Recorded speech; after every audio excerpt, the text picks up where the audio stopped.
La importancia del mundo campesino es la primera clave que me gustaría destacar en Federico García Lorca. Lorca nació en un pueblo de Granada, de la Vega de Granada, Fuentevaqueros, el 5 de junio de 1898.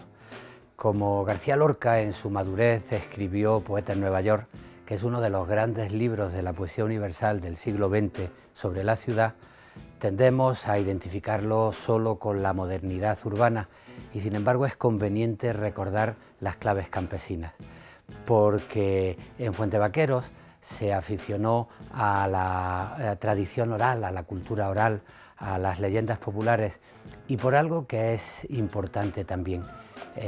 Lorca se formará en la tradición romántica. En ese romanticismo la experiencia biográfica es necesaria para legitimarse en cada momento. Y a lo largo de su evolución literaria, Lorca legitimará posibilidades de creación en su experiencia campesina. Por ejemplo, a la hora de configurar metáforas vanguardistas.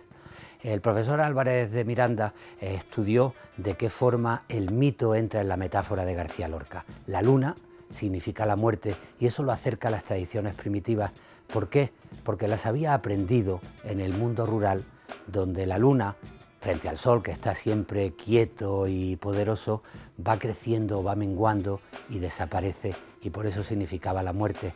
O después, cuando quiera reivindicar el paisaje andaluz, la mitología andaluza frente a la Castilla de la generación del 98, de Antonio Machado, de Unamuno, se basará en su conocimiento de la literatura andaluza, de las tradiciones andaluzas del paisaje que él conoció de niño.